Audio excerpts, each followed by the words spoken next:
In our last chapter, Arthur discovered the children he raised weren't his, a bombshell that shattered his world. But that, my friends, was just the beginning of the storm. Welcome back to the saga of Arthur Sterling, the billionaire tycoon who thought he had it all. Picking up the pieces is never easy, especially when you're standing in the ruins of a life you built with your own hands. For Arthur, the DNA results weren't just a betrayal. They were a question mark hanging over everything he thought he knew. If the children weren't his, then what else was a lie? He had to know the truth, no matter how ugly. So, he did what any man with his resources would do. He called in the best. Enter Marcus Thorne, a private investigator whose reputation for unearthing secrets was legendary. Marcus wasn't just a gumshoe. He was a digital phantom, a ghost in the machine, capable of navigating the darkest corners of the web. Arthur gave him a simple, yet impossibly complex directive. Find out everything. Find out who Elena, his beloved wife, truly was. Marcus started with the money. It's always about the money, isn't it? He dove into the Sterling Empire's finances, a labyrinth of transactions and offshore accounts. At first, everything seemed clean, almost too clean. But Marcus had a sixth sense for financial anomalies. He noticed a pattern, a ghost in the accounting, tiny, almost imperceptible transfers, siphoned off over years, adding up to a staggering fortune. Each transaction was a digital breadcrumb, and they all led back to a single, encrypted destination. While Marcus chased the money trail, he also dug into Elena's past. On the surface, she was an enigma, an orphan with a tragic backstory who had swept the powerful Arthur Sterling off his feet. But there were no records, no family, no history before she turned 18.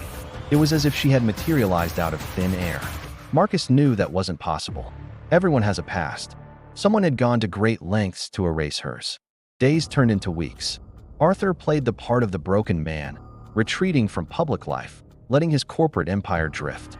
The board grew restless, whispers of his incompetence echoing through the hallowed halls of Sterling Industries. He let them whisper. He appeared weak, distracted, a king who had lost his crown. But behind the closed doors of his penthouse, he was a general planning a war. Every night, he and Marcus would review the evidence, connecting the dots of a conspiracy that grew more sinister with each discovery. The breakthrough came from an old, forgotten server in a dusty corner of Sterling Industries archives. Marcus found a ghost file, a deleted email chain from decades ago. It detailed a brutal corporate takeover, a hostile acquisition led by a younger, more ruthless Arthur Sterling. The target? A promising tech firm run by a man named Julian Vane. Arthur had crushed him, acquiring his patents and leaving him with nothing. Vane had disappeared from the business world, a forgotten casualty of Arthur's rise to power. Then, the final piece of the puzzle clicked into place. Marcus, using a powerful facial recognition algorithm on an old photo of Julian Vane, ran it against a hidden, encrypted file he had recovered from the offshore accounts. The program churned, pixels aligning, and then a match. Not with Elena, but with a woman who shared her unmistakable eyes. The file contained a birth certificate, one that had been digitally scrubbed from every public record. Elena wasn't an orphan. She was Elena Vane, the daughter of Julian Vane, Arthur's mortal enemy. The revelation hit Arthur like a physical blow. The woman he had loved, the mother of the children he adored, her entire life had been a lie. She was a weapon, forged in the fires of her father's rage, sent to dismantle his life from the inside. The children, his darlings, were Julian Vane's biological grandchildren, the ultimate symbol of his rival's victory. The siphoned funds weren't just theft, they were the war chest for Vane's revenge. But there was more. The money was only part of the plan. Marcus uncovered a second layer of digital deception.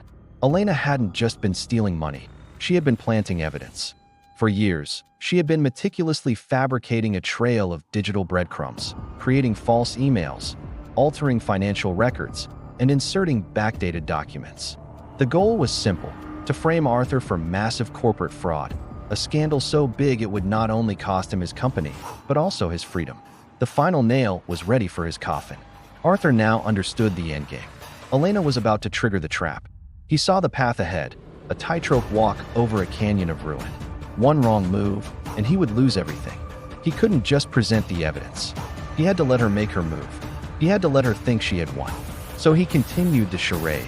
sinking deeper into his apparent depression, ignoring calls from his board, letting the company slide toward the abyss. The inevitable call came. An emergency board meeting was convened. The vultures were circling. Whispers had turned into accusations, and a faction of the board, likely manipulated by Elena's planted evidence, was ready to oust him. This was it. The final act. Arthur walked into the boardroom looking like a ghost of his former self. His suit was immaculate, but his eyes were hollow. He looked defeated. Elena was there, sitting demurely in the corner, a picture of the concerned wife. He didn't look at her. He let the accusations fly. Members of the board presented documents, emails, financial reports, all the evidence Elena had so carefully planted. They painted a picture of a CEO who had lost his mind, a criminal who had defrauded his own company. They called for a vote of no confidence. It was a landslide. Arthur Sterling was to be removed as CEO, and the evidence submitted to the authorities. The room was silent, the tension thick enough to cut with a knife. Elena allowed herself a small, triumphant smile. She had done it. Her father was avenged. Then, Arthur looked up. The broken man was gone. In his place was the predator he had been all those years ago. "Thank you," he said, his voice calm and clear, cutting through the silence. "Thank you for laying out your case so clearly." He gestured to the main screen at the head of the table. "Now, allow me to present mine." What followed was a masterclass in corporate warfare. On the screen, Marcus Thorne's digital forensics came to life. He showed the board the original, unaltered files. He showed them the metadata, the digital fingerprints that proved each piece of evidence against him had been tampered with, created, and planted. He showed them timestamps, IP addresses, and encrypted server logs that all pointed to one source, Elena's personal laptop. He then played the recording of his first meeting with Marcus. He laid bare the DNA results. He revealed Elena's true identity, projecting the faded photograph of Julian Vane next to his wife's face. The resemblance was undeniable. A wave of shock rippled through the room. Finally, he detailed the multi-generational revenge plot, a vendetta born from a business deal decades ago. He exposed how Elena had been a sleeper agent, how the children were pawns in a long game, and how the fraud allegations were the final move in a checkmate that had been years in the making. The board sat in stunned silence, their jaws on the floor. Elena's face had gone from triumphant to ashen white. She was trapped, exposed, defeated. Security quietly entered the room. Arthur had saved his empire. He had won the war. But as he stood there, surveying the wreckage of the boardroom, he felt no triumph. He looked at the empty chair where Elena had sat, and he felt nothing, just a profound, hollow emptiness. He had his kingdom back, his towering fortress of glass and steel, but he was utterly and completely alone, the solitary king of a broken home. What does a man do when he wins the battle but loses the very reason he was fighting? Arthur Sterling's story is far from over. He's faced betrayal from his wife, but the biggest challenge might still be ahead, learning to live with himself. Thanks for watching, and if you're captivated by Arthur's journey, make sure to subscribe so you don't miss what happens next.